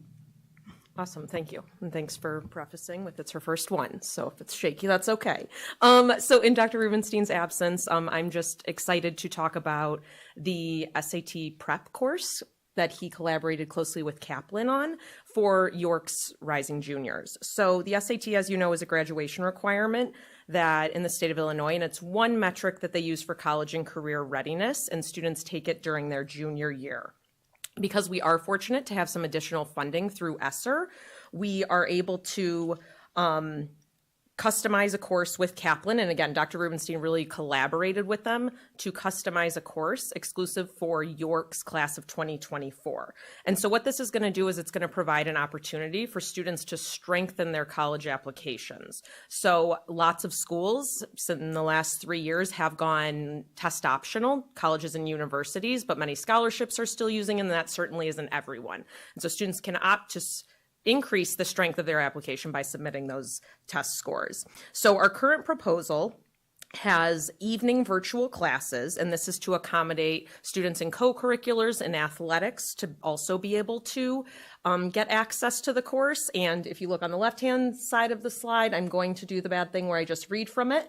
But the course highlights include 18 hours of live virtual instruction on content review, but also test-taking strategies, a live virtual proctored practice test, 16 hours of video content through the SAT channel, 8 practice tests, 4 of those being official College Board exams, 1,000 test-like questions through Kaplan's question bank, SAT prep books, and then also 6 months of access to online resources. So if our juniors do opt to take the PSAT NMSQT in October that we offer to them, they will have access to all these resources when they get those scores back if they choose to do additional prep work. And so these courses are offered through August, September, and October, but they'll have access to all the digital resources through until they take that test in April. And so the course and resources are going to be available to all York juniors, but now I'm going to kind of transition to the right-hand side of the slide that walks through what the district is proposing to cover and the cost to the families. So through IDEA, Title I, and the ESSER III grants, the district can cover the total cost of our students with IEPs, any student who qualifies for free or reduced lunch, and any student who's identified as an English learner. And so that will be zero cost to the family, and we'll cover that cost.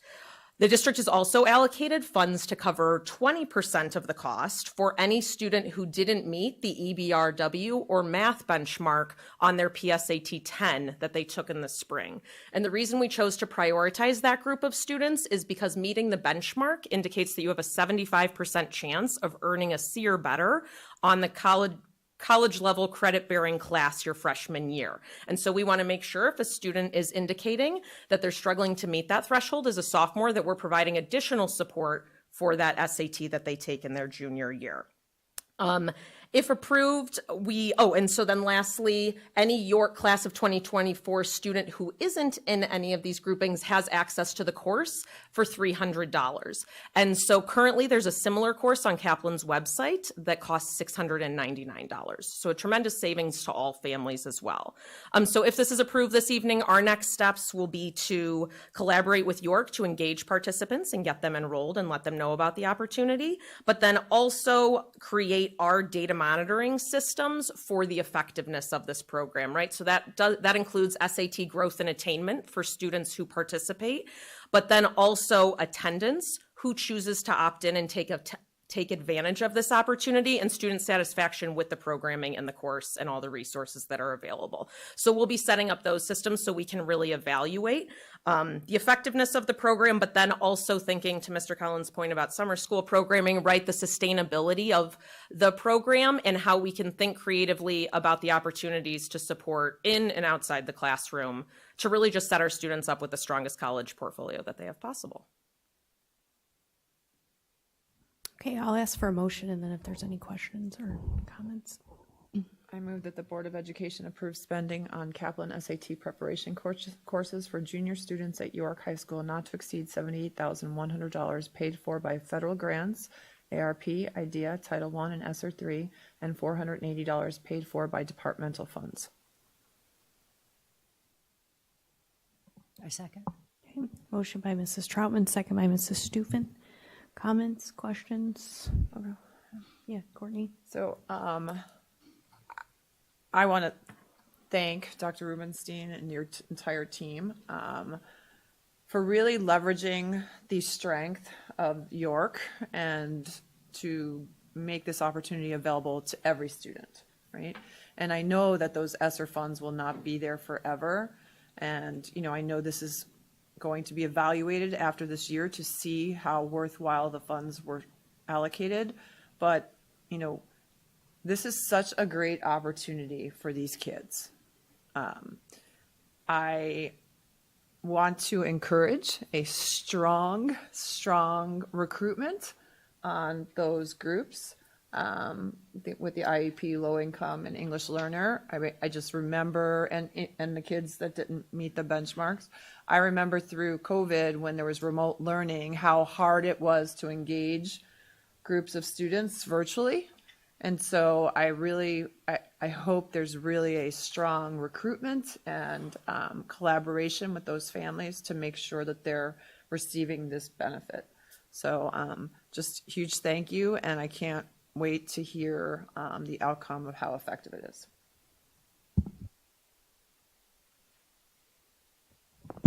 It's a really good idea. Thank you for your efforts. Thank you for being effective and making it happen. I have a few questions. You said that you're going to do some analysis. When do you anticipate coming back to the board with the results of that analysis after the first year of this program? Sure. So I think the live instruction is offered through October, and so we would be able to do an update about students who opted in for participation and attendance after that, especially when we do PSAT and NMSQT.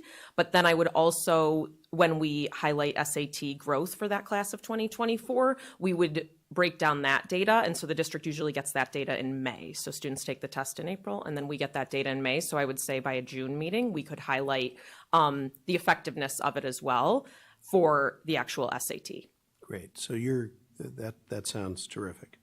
So you're going to report back to us, among other things, what percentage of each student in each of these three groups participated, and then the effectiveness of the program, the growth between their PSAT and their SAT scores of the participants versus the non-participants? Absolutely. That would be very good information for us. Thank you very much. No problem.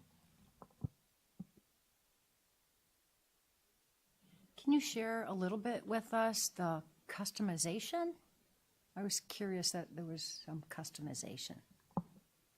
Sure. So because I wasn't directly involved in collaborating with Kaplan, no, that's okay. Dr. Rubenstein can definitely follow up to give details, but I know he went back and forth a lot to identify, the number of hours and also what resources that were going to be most useful to students. So for instance, getting that proctored exam, right? And having students have that opportunity to live that exam. Also the 8 practice tests, right? And just providing students those opportunities. But he can definitely follow up with more detail about kind of the different options they provided.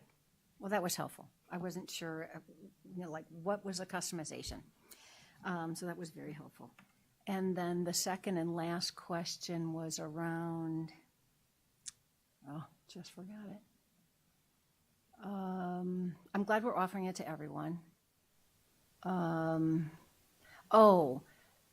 Is there an opportunity for us to, as we look at the effectiveness, are there, I'll call it themes or things that we can see that we can bring into our system to help? This is nice that we're offering it, right? It's great that we're using ESSER funds because that's part of it again, helping our students, identifying gaps, that sort of thing, and closing them.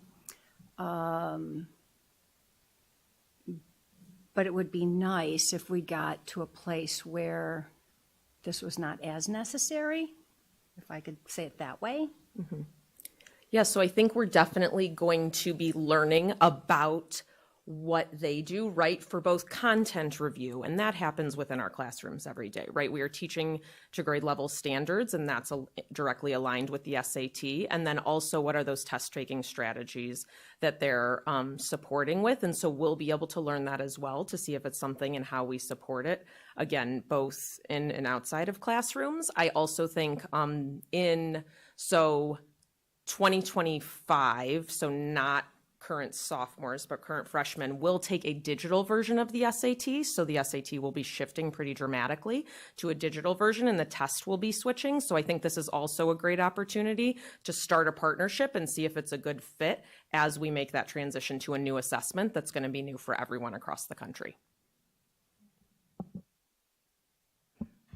I really appreciate you elevating and bringing forth this idea about our learnings and how those learnings are then integrated within our practice. There is, and I want to just voice this over, there is no replacement of high quality teaching and educational across every classroom and the interactions that happen within the instructional day.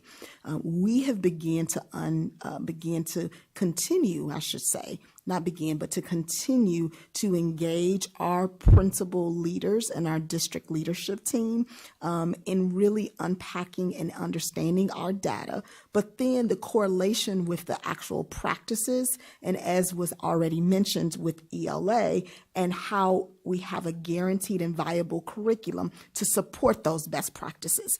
That ultimately is the key lever for any type of continued improvement, outcomes, and success, regardless of the assessment that's put in front of kids.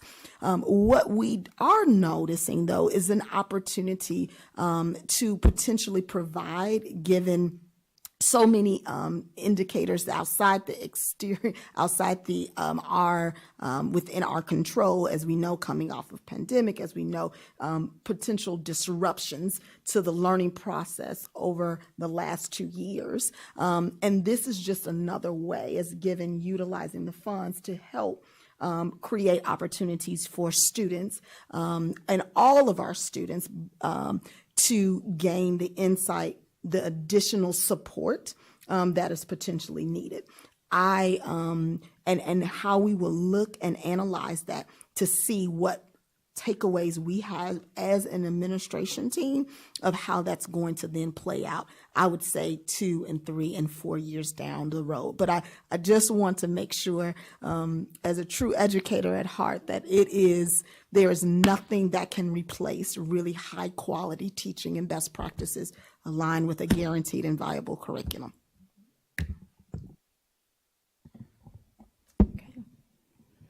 All right. Sorry. How will the families find out how to register or how to be involved or how to take advantage? Forgot. As soon as this gets approved, I'm meeting with Dr. Rubenstein when he comes back to talk through that communication plan. So they should hear it from Parent Square, or? I would say yes, Parent Square, and then we'll collaborate with York Admin just because that'll get the highest readership. Probably counselors too. Yeah. Yep. Everybody's a one more time. Thanks. Always one more thing. I already have a suggestion from the experience of a parent who's watched 2 kids take these standardized tests. Both of my children chose to take the standardized test more than once. They both applied to schools that super scored. So when the results came back and they had an area they wanted to improve in, suddenly their interest in their prep course online resources that were still available became piqued. And so for the future, and maybe something to investigate when you ask kids about this is, would it be useful to have access to those online resources past that 6-month period, because they're going to take the tests, the online resources are going to go away. And if they want to improve their scores by taking it again, they won't have access to those resources. So if one thing you could ask the kids is, would that be a valuable thing to extend that period of access to those resources. So, Absolutely. And we'll even maybe ask Kaplan now if there's any flexibility in that 6 months. great, thank you. All right, anyone more things? Very good. All right, please call the vote. Mrs. Troutman, Yes. Mrs. Stufen, Yes. Mrs. Arvanitis, Yes. Mr. Collins, Yes. and Mrs. Caforio. Yes, 5 ayes, no nays, 2 absent, motion passes. And I do want to just again reiterate our thanks for putting this together. You, Dr. Rubenstein, Dr. Campbell, to offer this opportunity for all our kids. So thanks. All right. Item C, approval of Service Employees International Union, our SEIU bargaining agreement. So do you want to give a little background and then I'll ask for a motion? So this year, myself, Mr. Welton, Helen Romeos, our Director of HR, Todd Schmidt, our Director of Facilities, and our attorney, we met with the SEIU unit whose contract was up for negotiation this year.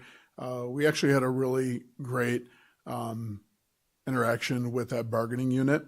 And we felt that we were able to address some of our most concerning needs with that unit.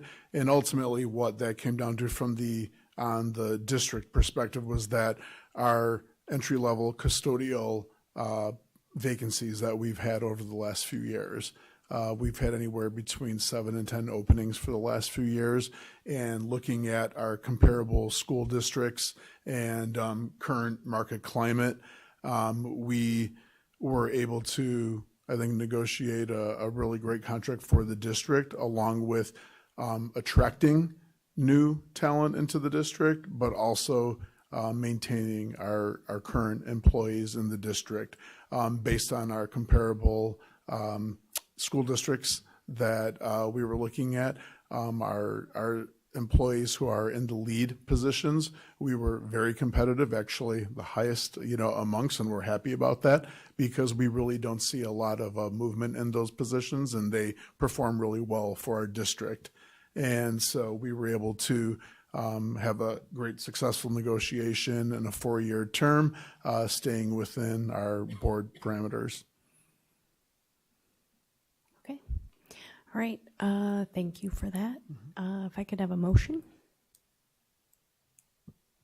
I move that the Board of Education accept the tentative agreement between D205 and the SEIU bargaining unit that will go into effect for a 4-year term beginning July 1, 2022 and ending on June 30th, 2026. I second. Okay, motion by Mrs. Arvanites, second by Mrs. Troutman. Any questions, comments? Okay, please call the vote then. Mrs. Arvanitis, Yes. Mrs. Troutman, Yes. Mr. Collins, Yes. Mrs. Stufen, Yes. and Mrs. Caforio. Yes, 5 ayes, no nays, 2 absent, motion passes. Thank you for your work on this, and we appreciate the work that our maintenance and custodial workers do, especially this year. They're doing a lot. So special thanks to them. Okay, next, Superintendent's Communication, FOIA, Freedom of Information Act requests. We had 2 FOIA requests for employment contract, which was granted, 1 FOIA request for released minutes, which was granted, 2 FOIA requests for strategic plan listing, which was granted, and 1 FOIA request for cost to record board meetings, which was granted. I'm sorry, let me clarify, 1 FOIA request for cost to record board meetings, which was granted. Okay, next, social media highlights. Is that you, Rudy, tonight?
It's nice to see kids having fun. All right, board communications. Does anybody have anything they want to report? Okay, then we have an upcoming meeting on August 23rd, 2022, here in District 205 Center at 7 o'clock. And if there's nothing else, we've come to the end of the agenda. We are adjourned.